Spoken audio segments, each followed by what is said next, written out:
Tell us a recap of the incident. Hello. Just a little. Maybe start with the name. Yeah, my name is Professor Walter Mwanda. The departed Professor George Omore Magoha was my great friend, mentor, colleague in all aspects. At around 3 o'clock today, I got a phone call from the wife that she needed me urgently. I was in a clinic at the Kenyatta National Hospital. I was seeing a patient, and I called a colleague to take over.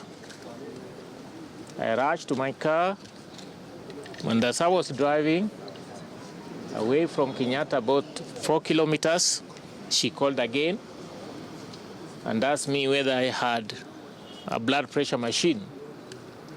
I told her I would get one.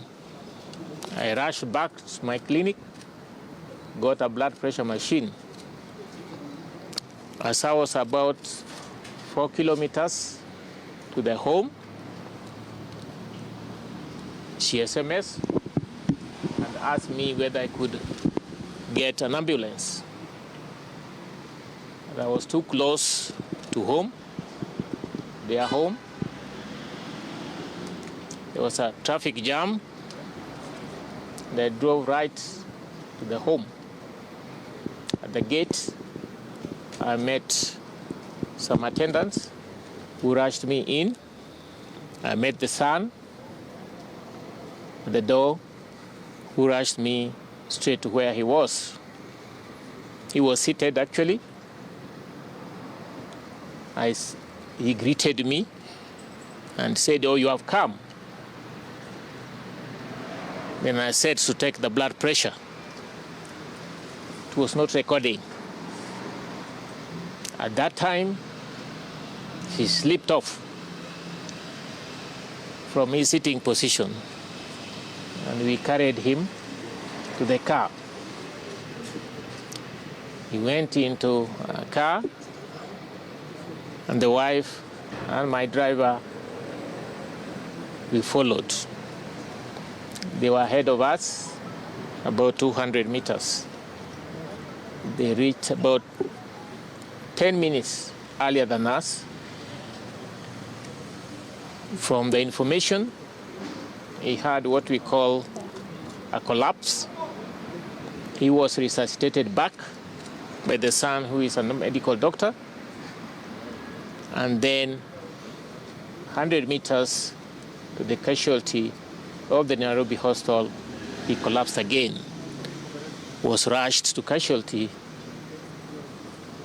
There was resuscitation, which took quite a bit of time, but they were not able to revive him. That was a short message. What I know is that I must say he was waiting for me, because he had told me some things about his life and his final days. And that has been fulfilled, and I shall continue doing so. Maybe how would you eulogize? A lot of Kenyans are sending tributes, including Don's former VCs. They're eulogizing the late professor as a hero in this nation. In all aspects, he was second to none in whatever duty and responsibility he undertook. He did his work diligently. He dedicated himself. He gave himself to whatever responsibility he was given. And as I said, we are pure mentoring. And people tend to think we do things the same way, although I'm not a public figure. But in private, we were the same in many ways, in many decisions. He never took a second position in anything. He would take a first position. in whatever way.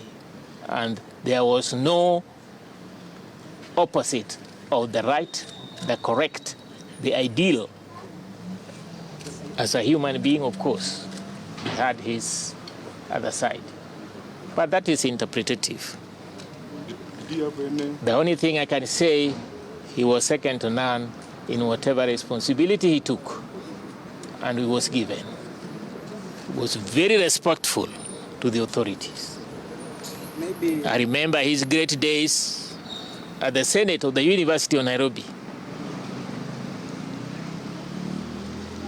He had such gifts,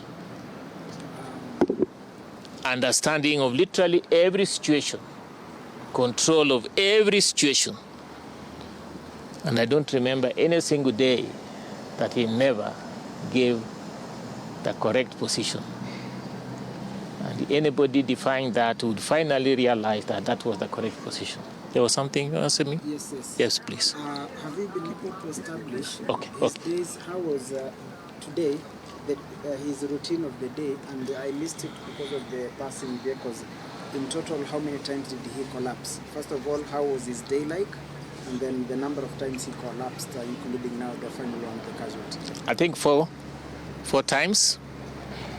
He had a premonition and told his wife, I suppose, but he will get it from her, that his time had come, and he was happy. Everything was done. He then asked the wife to call the son and also the daughter-in-law. The rest you will get from the wife. And then at that time, he also said he wanted to see me. And the wife did the same. Called the son, called the daughter-in-law, and called me in that series. He was at home entirely the whole day? He was at home. You may know that he was making arrangements for the burial of his brother, whose body I think must have arrived today also from US. So over the last 6 weeks we have been communicating, but he's been extremely busy. I must say for the first time he didn't reply to my call on Saturday. But then later on I called him using another number and we discussed the way forward with regards to arrangement of his brother's death. Did he have a history of any medical condition? Well, at his age, yes, most certainly, yes. Thank you. Thank you so much. Thank you.